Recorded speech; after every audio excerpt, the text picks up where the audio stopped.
año vamos a hacer. Pero esto es el prólogo, la parte inicial. Deberíamos más o menos saber lo que vamos a hacer.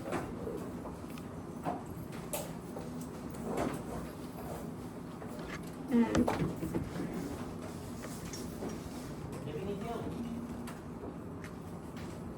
La historia clínica es la narración ordenada y detallada de los acontecimientos psicofísicos, sociales, pasados y presentes referidos a una persona que surgen de la anamnesis, que era el examen físico. ¿Cuál era el orden del examen físico? Inspección, palpación, prevención y ocultación. ¿Excepto dónde? ¿Todo el mal del orden? Inspección, palpación. De nuevo, abdomen. Ocultación. Palpación y percepción. Pero los últimos dos se pueden quitar. Y de la elaboración intelectual del médico, y eso se referirá con la evaluación intelectual de la laboratorio. El diagnóstico, porque la historia clínica la hacemos para obtener un diagnóstico y que permiten emitir un diagnóstico de salud o enfermedad. Van a haber no lo es nada, porque ellos tienen algún problema. Pero en algún momento en consulta externa van a haber pacientes sanos. Y a ellos les van a prestar más atención. ¿Cuándo podría ser un paciente sano? ¿Qué día lo sano?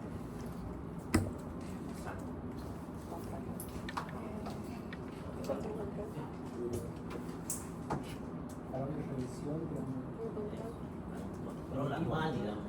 Está como una empresa y quieren que todos sus trabajadores estén sanos.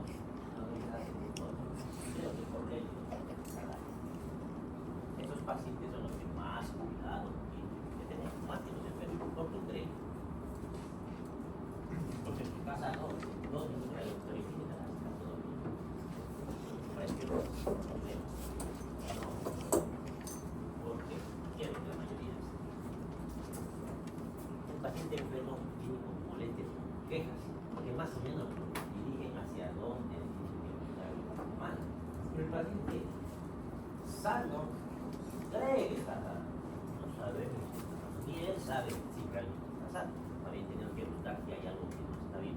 Por eso hay que buscar porque no hay nada que nos diga por donde vamos, que no es tan sencillo, es fácil.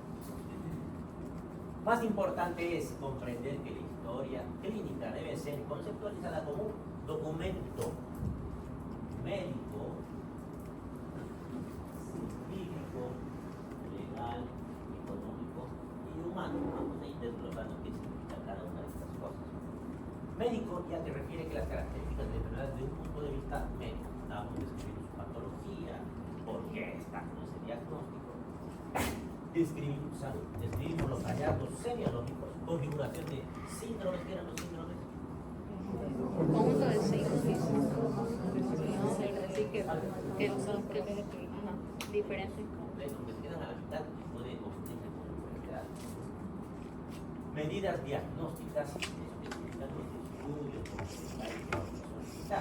y terapéuticas implementadas ahí, el tratamiento. No vamos a hacer eso. No vamos a tomar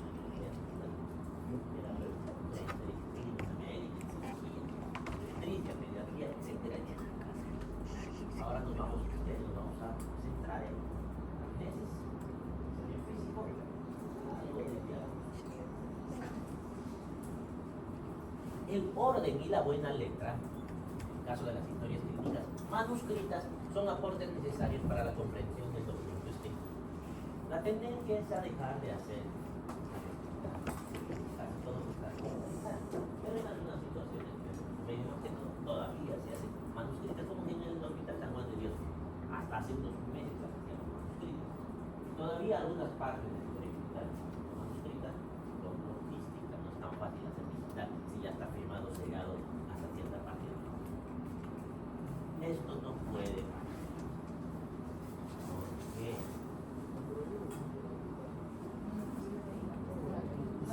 posible que puede pasar.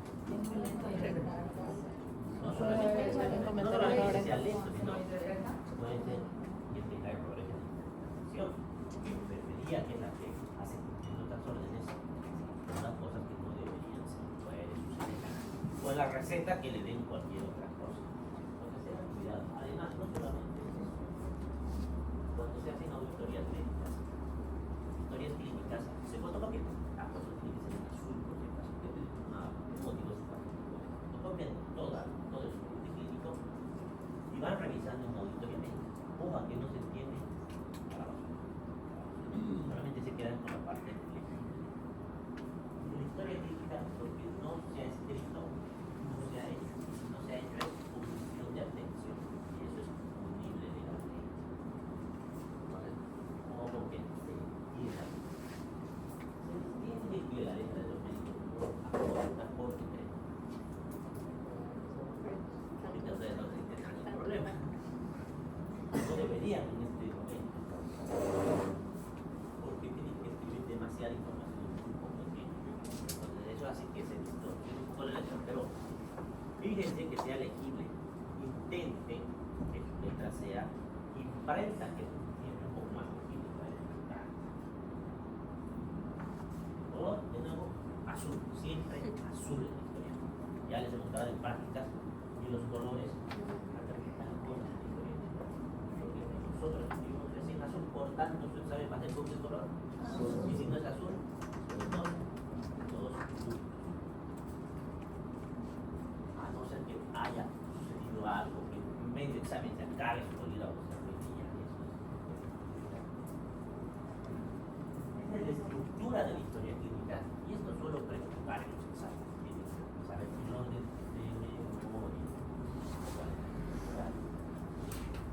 Primero tenemos la anamnesis, lo que es. Luego tenemos el examen físico, resumen semiológico, consideraciones diagnósticas, evolución diaria y eficiencia. Y el día 5, me olvidé estos 6 partes que tiene esta historia.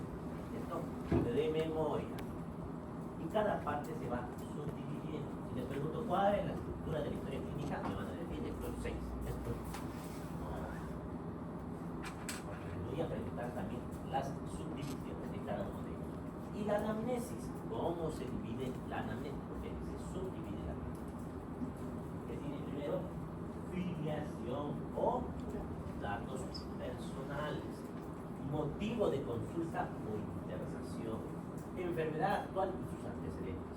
Luego vienen los antecedentes personales y hasta aquí tenemos estos 4. Datos personales, motivo de consulta, enfermedad actual y antecedentes personales. Y debajo de estos antecedentes vienen fisiológicos, patológicos, de medio, hábitos, antecedentes heredofamiliares y familiares. Esto está junto con esto, no sé por qué han separado, son antecedentes.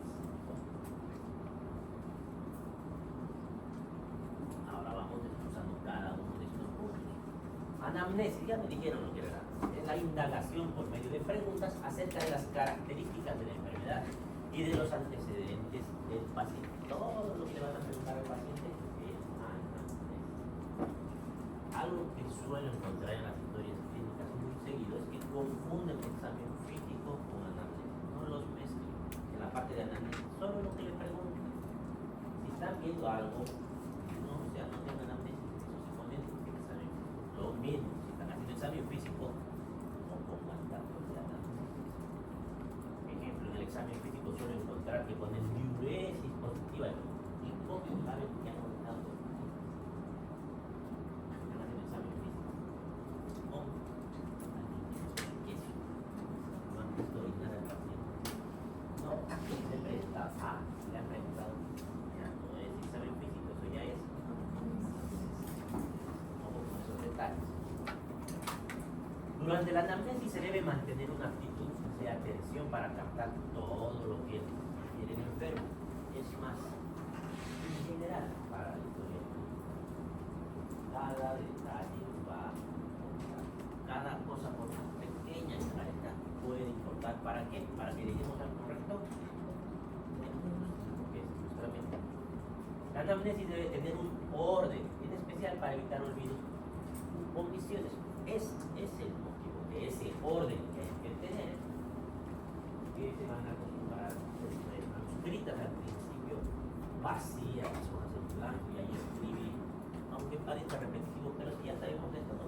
Mientras más repita, más se les va a quedar. Es como los niños no aprenden. Yo escribí como aprendí, no escriben ustedes. Toda una parece aburrido, pero de esta forma la gente nos queda grabada. Y el orden es muy importante para evitar olvidos, porque no les digo que me repitan los números del 1 al 10, fácil, 1, 2, 3, 4, 5, 6, 7, 8, 9, no sé, es imposible que se cumplan. Pero si se los entrego los números en desorden, 7, 4, 1, 3, 5, se van a acordar el orden, va a ser más complicado que se acuerden el orden. Van a tener que intentar memorizar. Entonces, cuando guardamos el orden, es menos probable que nos olvidemos preguntar cosas. Los datos positivos tienen mayor importancia que los negativos, en el sentido de que señalan una situación concreta que puede estar relacionada con la enfermedad. ¿Qué son los datos positivos? Dicen, son los datos positivos. Positivos, lo que nos dice el paciente que hay. Negativos, lo que, por ejemplo, yo estoy pensando en una insuficiencia cardíaca, debería tener edema, pero no lo tiene. Por algún motivo no han hecho edema, porque no es obligatorio que todos los signos y síntomas aparezcan. Es un dato negativo. En la redacción es de buena práctica no emplear lenguaje del paciente, excepto en un lugar que les voy a mostrar, sino el de la medicina, que cuenta con un riquísimo vocabulario, que es la semiología que vamos a hacer. Sin embargo, este vocabulario técnico no debe trasladarse al diálogo con el paciente. Es como que funcionáramos de traductores. ¿Viste? Estamos traductores, pero en un idioma y estamos traduciendo la televisión. No mezclo. Porque es normal que se equivoquen.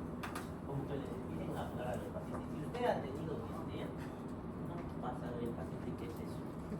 Usted ha estado con edemas, no va a saber qué es eso. Algunos también, pero ya no. Y viceversa, en la historia clínica no le van a poner ahí fatiga, hinchazón de pies. Ustedes hablan con el paciente que pueda comprender. Pero una historia clínica escribe. Eso es un ejercicio que cuesta al principio.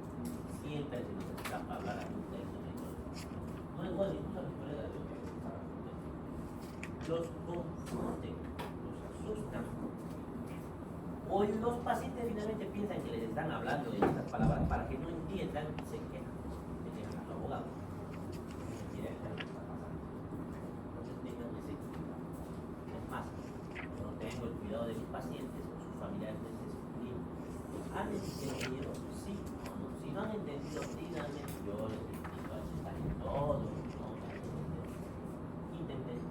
Intentar tener una buena comunicación, tanto con los pacientes como con los familiares. ¿Por qué los familiares? Porque a veces no van a poder hacer interrogatorio al paciente. ¿Qué situación un accidente cerebrovascular o algo condicionado? Está con traumatismo craneoencefálico, está con un glaucoma, no va a poder dar datos. Pero puede estar la familia, si no está la familia, ¿quién puede ser? ¿De quién podemos obtener la anamnesis? Primero, ¿de quién vamos a obtener la paciente? Si no es del paciente, el familiar. No es familiar, porque puede suceder a alguien con confusión ahí en vía pública. El personal paramédico que lleva al paciente o algún testigo que quiera. Entonces, hay varias fuentes de información para obtener la anamnesis. Seguramente, si no es su familiar, es alguien que conozca, la anamnesis no sea la mejor fuente de información y se aseguran de todos escribir historia. Se aseguran de escribir al final de la anamnesis, entre paréntesis, datos poco confiables. O si notan que el paciente no les está diciendo la verdad, porque hay esas situaciones, escriben ahí datos confiables. Se van a dar cuenta cuando el paciente les está desde cuándo está mal ese pie, desde anoche, y ven que el pie está negro. Encuentren que algo no va bien, que escriban, Eduardo Vidal pasado. La anamnesis es la parte más importante de la historia clínica. Permite hacer el diagnóstico en más del 50% de los casos. Es más, la historia de los casos de la clínica es del 50%. Ese pedacito de la anamnesis.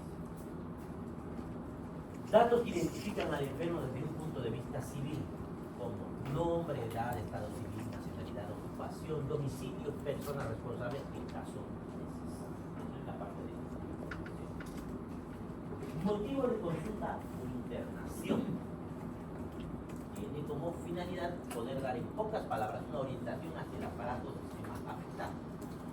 En tal sentido, no se deben consignar diagnósticos, sino síntomas o signos y su cronología. No vamos a poner ahí insuficiencia cardíaca, vamos a poner cuáles son los síntomas que tiene ese paciente y al final vamos a poner cuidado con eso.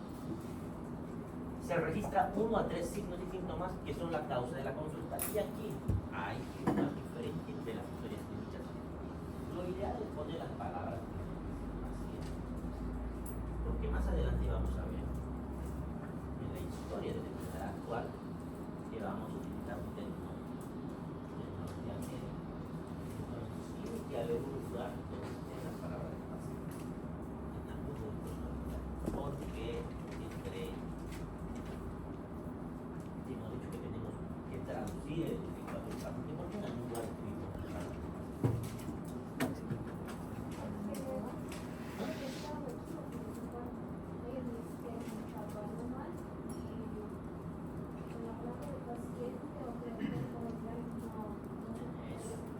Podemos haber malinterpretado lo que el paciente nos está diciendo. Un ejemplo típico es la fatiga. El paciente le dice que tiene fatiga por algún apuro, ustedes no le tenemos y aquí se refiere fatiga. Porque la palabra fatiga para nosotros es una cosa y para la gente de la calle significa otra cosa. Fatiga, aquí en nuestro medio por lo menos, tiene el falta del aire. Eso no es fatiga. Entonces, hay una mala interpretación. Hay que evitar esas malas interpretaciones. ¿Qué pueden suceder?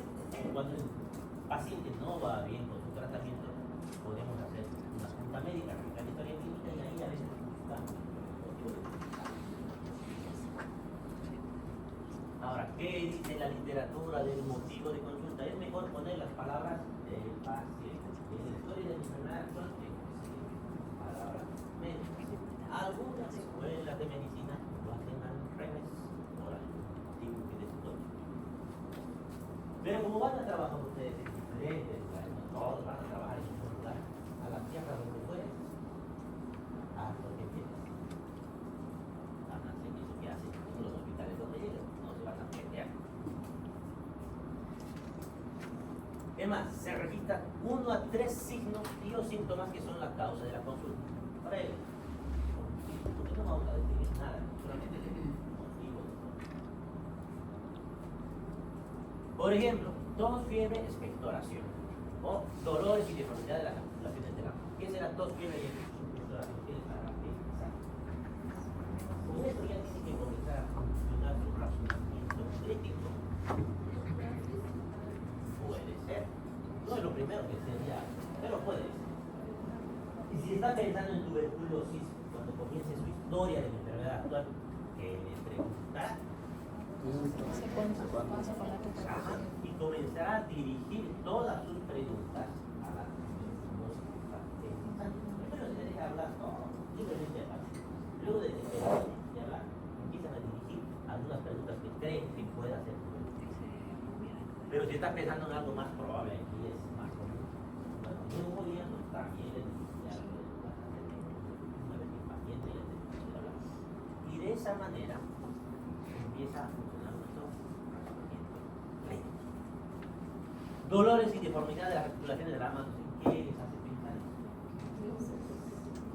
Entonces, van a preguntar cosas que aparecen en la artritis, a pesar de que el paciente no se las diga, porque el paciente no se las va a decir, porque cree que no se las va a decir. No es porque quiera ocultar el todo, porque ha tenido esos problemas tantas veces que ya lo considera normal, o le sucede todo el tiempo, o piensa que no tiene relación con la enfermedad que está. Por eso le se cae el pelo y que es una artritis, pero si tiene entonces ahí va nuestro conocimiento de las patologías. En casos especiales, la internación tiene como finalidad la realización de un procedimiento diagnóstico. Muy pocas veces va a poder pacientes se internan para biopsia. Entonces, el motivo de consulta ahí van a quedar un poco confundidos. Está yendo a biopsia, vamos a preguntar todo lo que varía, o puede ser terapia, entrando para que se le haga la quimioterapia. Y este constituirá el motivo de internación. Ejemplo, le ponen ahí el motivo de internación. Quimioterapia, aquí abajo, no hay mucho de qué ahondar. Aquí va, esto es la parte más importante de la analísis. Esto es la enfermedad actual tiene sus antecedentes. Y la mayoría de las veces solamente ponen esto, enfermedad actual, hasta se olvidan de temperatura. No es que sea muy importante, pero ahora les voy a aclarar eso.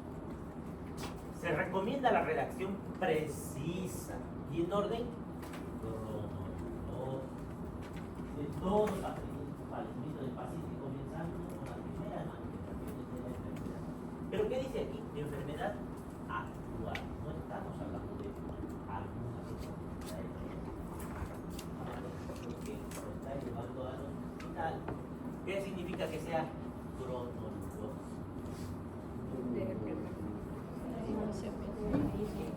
Seguir una línea temporal. ¿Con qué comenzamos? Con lo más antiguo y terminamos con lo último que ya sin hacer saltos espaciales. Ejemplo, no puedo mencionar algo que ha pasado hace 3 días. Paciente hace 3 días se duele nuestra garganta, pero hace 2 semanas le faltaba el aire. Estoy retrocediendo. Y ayer se puso peor, ¿no? Estoy haciendo saltos temporales. Hay que evitar los saltos temporales. Y no desordenen un poquito fecha para que sea necesario. Porque a veces ponen cuadro clínico del 7 de junio y de fecha 5 de marzo. No es tan fácil de decir, todavía tengo que hacer el calendario, ¿entiendes? Que al paciente. Si estaban hablando hace 2 semanas, días, hace 5 horas, con un minuto de relación. Empiezan a poner 3 fechas y cosas así por ahí, que no estaban hace semanas o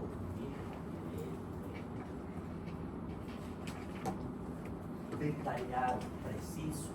Tienen que detallar cada signo y síntoma que nos comente el paciente. Hay que detallar más.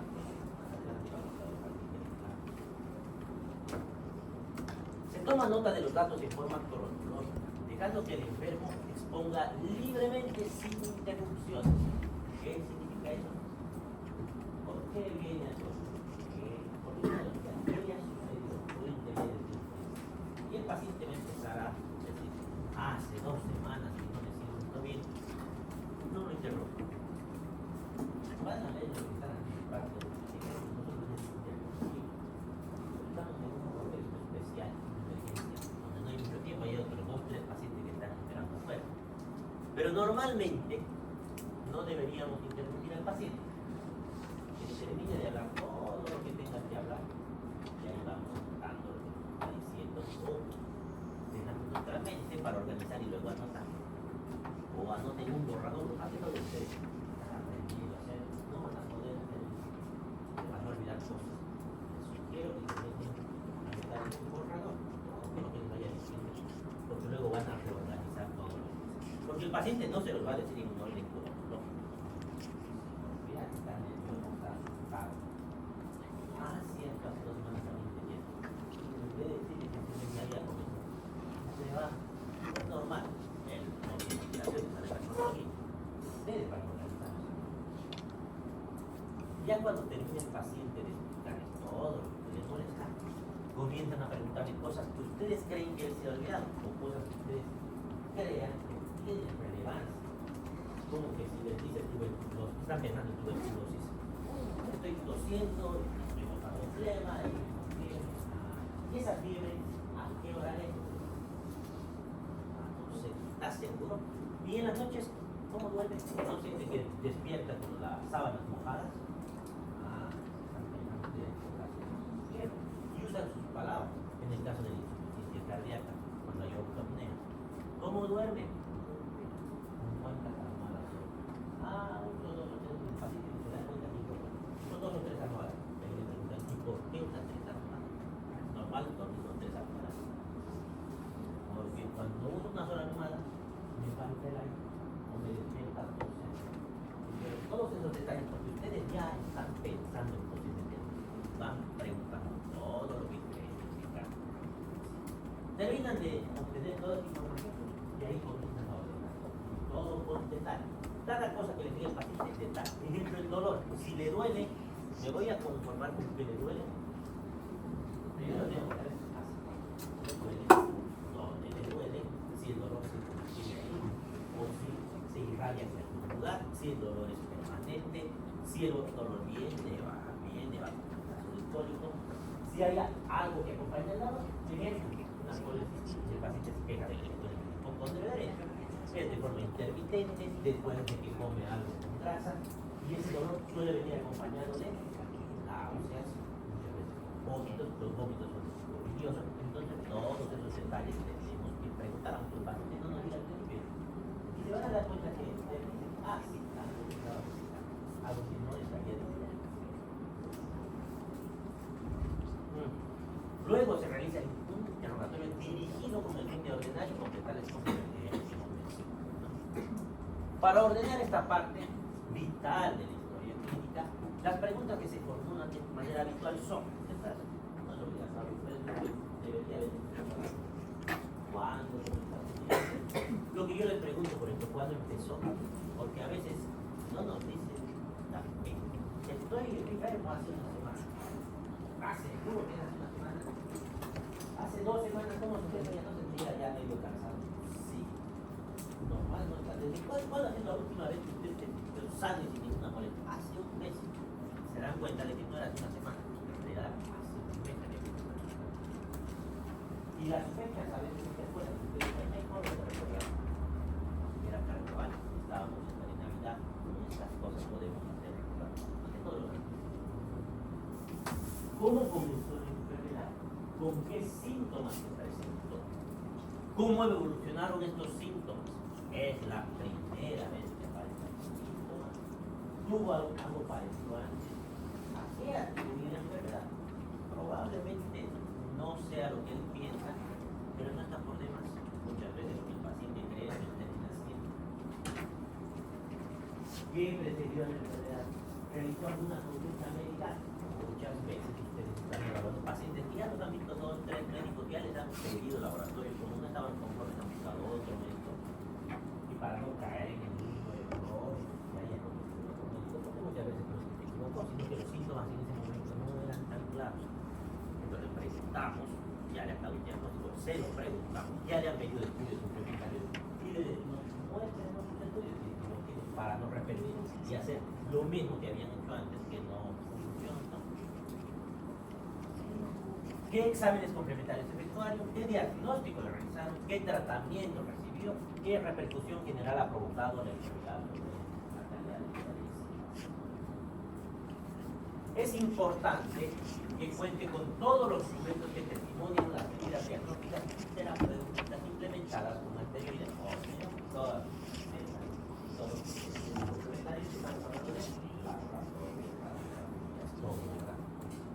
y no repetir innecesariamente procedimientos costosos o de escaso valor para el diagnóstico. Por ejemplo, voy a pedir una tomografía de la cirugía real.